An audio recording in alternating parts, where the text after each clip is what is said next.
Code point and आज का हम लोग का प्रोग्राम है सी लैंग्वेज में एरे क्रिएट करना। तो चलिए देखते हैं एरे कैसे क्रिएट करते हैं।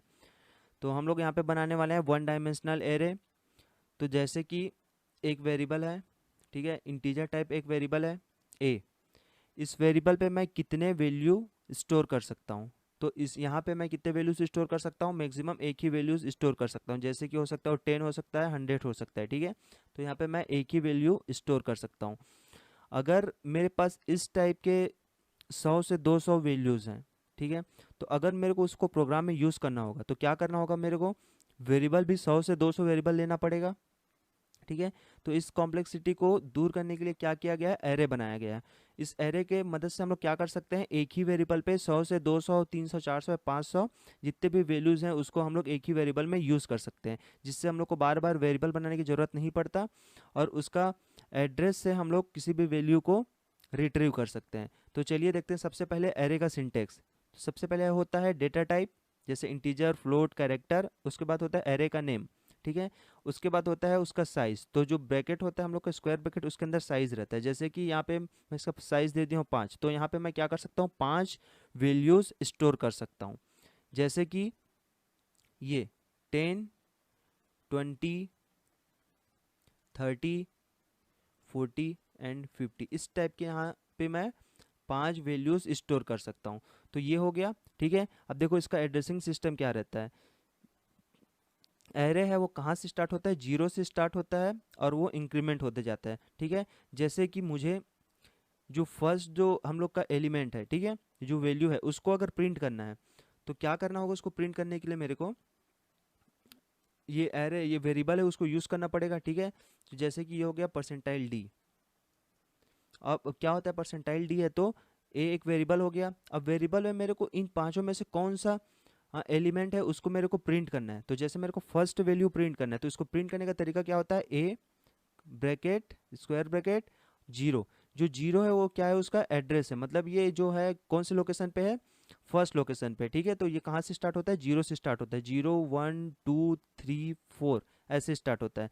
अब जैसे कि मेरे को जो लास्ट वाला जो एलिमेंट है, वैल्यू है, उसको क्या करना है, प्रिंट करना है। तो मैं क्या करूँगा, यहाँ पे क्या डालूंगा मैं, 4, ठीक है। मतलब कहाँ पे है वो, 0 1 2 3 4, ये फोर्थ पोजीशन पे है। तो यहाँ पे मैंने क्या डाला, फोर्थ। अगर मेरे को ये वाला वैल्यू प्रिंट करना है तो क्या डालूंगा, 3 डालूंगा, ठीक है। उसी तरह, ठीक है, अगर हम लोग स्कैन ऐप भी यूज़ करते हैं तब भी हम लोग स्कैन ऐप पे क्या करते हैं, वैल्यू स्टोर करने के लिए यहाँ पे हम लोग पर्टिकुलर यहाँ पे नंबर डालते हैं कि हमको कौन से लोकेशन पे वैल्यू स्टोर करना है, ठीक है। तो उसको मैं प्रोग्राम में बताऊंगा। चलिए इस प्रोग्राम को हम लोग प्रैक्टिकल करके देखते हैं। तो सबसे पहले आप देख पा रहे होंगे यहाँ सी लैंग्वेज में, ठीक है, ये बेसिक्स अपना पूरा हेडर फाइल्स हैं, void main function, clear screen function and get c function. तो चलिए हम लोग सबसे पहले एरे क्रिएट करते हैं। तो एरे कैसे क्रिएट करते हैं, ये हो गया डेटा टाइप, एरे नेम, ये हो गया हम लोग का साइज, और यहाँ पे हम लोग क्या करते हैं, वैल्यूज डाल देते हैं, जैसे 10 20 30। यहाँ पे 3 ही वैल्यूज यूज़ कर रहा हूँ मैं। ये हो गया हम लोग का एरे क्रिएट हो गया, ठीक है। एक एरे पे हम लोग कितने वैल्यूज यूज़ कर रहे हैं, 3 कर रहे हैं। अब इस वैल्यूज को क्या करते हैं, हम लोग प्रिंट करते हैं। तो सबसे पहले एक वैल्यू प्रिंट करते हैं, ठीक है, एक एलिमेंट प्रिंट करते हैं इनमें से कोई सा भी एक। तो उसके लिए क्या यूज़ करते हैं, प्रिंट एफ, और ब्रैकेट करते हैं परसेंटाइल डी। ये फॉर्मेट स्पेसिफायर है, किसका है, इंटीजर का। अब उसके बाद क्या कर सकते हैं, जैसे कि मेरे को फर्स्ट जो ये फर्स्ट वाला जो एलिमेंट है, वैल्यू है, उसको प्रिंट करना है। तो उसके लिए क्या यूज़ करूँगा, ए, जैसे कि हम लोग का एरे नेम है, ठीक है।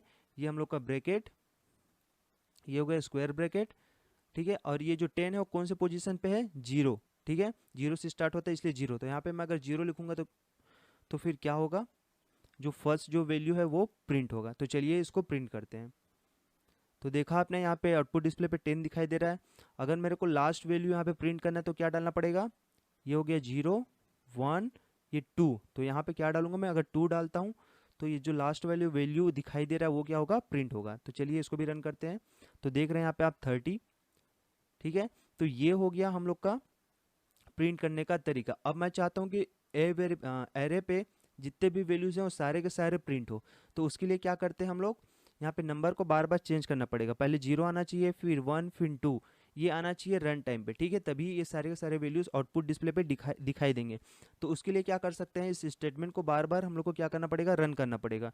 तो इस स्टेटमेंट को हम लोग क्या करते हैं, सिंपल एक लूप के अंदर डाल देते हैं, जिससे लूप जितनी बार चलेगा उतने बार ये वैल्यूज़ को चेंज करते रहेंगे और वो फिर एग्जीक्यूट होगा, और जितना भी हम लोग का वैल्यूज़ प्रिंट करना चाहते हैं आउटपुट डिस्प्ले पे वो दिखाई देगा। तो चलिए इसको वेरिएबल को हम लोग स्टार्ट करते हैं आई से, इसको 0 से स्टार्ट करते हैं, क्योंकि जो हम लोग का फर्स्ट वैल्यू कहाँ पे है, 0 पोजीशन पे है, ठीक है। और इसको क्या कर सकते हैं हम लोग, लिमिटेशन देते हैं आई को कहाँ तक चलाना है, 2 तक, 0 1 2, ठीक है। तो इसको 2 तक चलाते हैं हम लोग, और उसके बाद क्या करते हैं हम लोग, आई को सिंगल टाइम इंक्रीमेंट कर देते हैं, जिससे लूप क्या हो जाएगा, 3 बार चलेगा, जिससे 3 वैल्यू यहाँ पे प्रिंट होगा। और यहाँ पे हम लोग क्या कर सकते हैं, पहले आई वेरिएबल है उसको यहाँ पे हम लोग लिख देते हैं। तो चलिए अब इसको रन करके देखते हैं। तो आप देख पा रहे होंगे यहाँ पे 30 30 30 यहाँ पे प्रिंट हो रहा है। रीज़न ये है कि जो ये वैल्यू है जो यहाँ पे हम लोग चेंज कर रहे थे वो क्या है, कांस्टेंट है अभी भी, ठीक है। हम लोग मैनुअली 2 पुट किए थे वही है। अब इसको क्या कर सकते हैं हम लोग, आई की जगह इस जगह जो हम लोग का 2 है वहाँ पे हम लोग आई डाल सकते हैं, ठीक है। तो अब क्या होगा कि फर्स्ट टाइम जब ये लूप चलेगा 0 रहेगा तो 0 पोजीशन का वैल्यू उठा के लेके आएगा, जब 1 होगा तो 1 पोजीशन का वैल्यू उठा के लेके आएगा, और जब ये 2 हो जाएगा तो 2 में जो पोजीशन है उसका वैल्यू उठा के लेके आएगा और उसको प्रिंट करेगा। और यहाँ पे एक न्यू लाइन क्रिएट कर देते हैं, जिससे हम लोग को समझ में आएगा क्या प्रिंट हो रहा है। तो आप देख रहे हैं यहाँ पे आउटपुट डिस्प्ले पे जो एरे के जो सारे वैल्यूज़ हैं वहाँ पे वो प्रिंट हो गया है, ठीक है, 10 20 30। अब देखो हम लोग क्या किए, प्रिंट करना सीख गए, जैसे कि हमको कौन सा वैल्यू चाहिए, जैसे कि इस वैल्यू को हम लोग 0 से नहीं 1 से स्टार्ट कर देते हैं। तब की केस में क्या होगा, जब लूप फर्स्ट टाइम चलेगा तो आई का वैल्यू 1 रहेगा तो यहाँ पे 1 आ जाएगा, तो 1 आ जाएगा तो कौन सा वैल्यू प्रिंट होगा, 0 1, ये वाला वैल्यू प्रिंट होगा। फिर जब 2 होगा तो कौन सा वैल्यू प्रिंट होगा, ये वाला वैल्यू प्रिंट होगा। फर्स्ट वाला जो वैल्यू हमको प्रिंट नहीं होगा, क्योंकि यहाँ पे 0 वाला जो लोकेशन है वो आ ही नहीं रहा है। तो चलिए इसको रन करके देखते हैं। तो देख रहे हैं यहाँ पे आप यहाँ पे 20 है और 30 है, जो हम लोग का फर्स्ट वैल्यू 10 है वो नहीं है, इसलिए यहाँ पे क्या कर सकते हैं हम लोग, इसको 0 से स्टार्ट करते हैं, तभी ये तीनों वैल्यूज़ हैं वो प्रिंट होंगे, ठीक है। अब देखो अभी क्या करते थे हम लोग, इस जो डेटा है उसको मैनुअली यहाँ पे डाले थे, अब उस डेटा को मैनुअली नहीं डाल के उसको हम लोग रन टाइम पे डालते हैं, ठीक है। तो चलिए उसको रन टाइम पे डालते हैं। ये हो गया स्कैन एफ, स्कैन एफ के अंदर डालते हैं %d एड्रेस ऑफ ए, ठीक है। और इसको डालने का तरीका होता है, जैसे हम लोग रिट्रीव कर रहे थे इसको, ठीक है, ये लूप के थ्रू, ठीक है, जो क्या करता था डायनेमिकली ये रन टाइम पे चेंज होते रहता था, वैसे यहाँ पे भी सेम करेंगे हम लोग। यहाँ पे n एक वेरिएबल ले लेते हैं और यहाँ पे एक फॉर लूप यूज़ कर लेते हैं। तो फॉर लूप n, इसको 0 से स्टार्ट करते हैं और n को हम लोग लिमिटेशन देते हैं 2, जिससे लूप कितना बार चलेगा, टोटल 3 बार चलेगा। तो फर्स्ट टाइम n का वैल्यू 0 रहेगा, 0 रहेगा तो यहाँ पे पहला लोकेशन फिल होगा, इसको भी हम लोग 3 कर देते हैं इसका साइज़, ठीक है। तो पहला लोकेशन फिल होगा जब ये 1 होगा, ठीक है, तो दूसरा लोकेशन फिल होगा और फिर ये 2 हो जाएगा तो तीसरा लोकेशन फिल होगा। वैसे ये सारे के सारे डेटा रिट्रीव हो जाएंगे यहाँ से। तो ये हो गया n। तो चलिए इस प्रोग्राम को अब हम लोग रन करते हैं। तो सबसे पहले हम लोग वैल्यूज़ इंटर करते हैं, जैसे 10 इंटर, 20 इंटर, 40।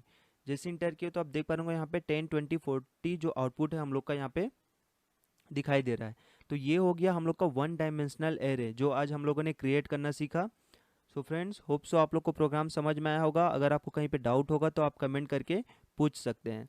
तब तक के लिए thank you for watching the video.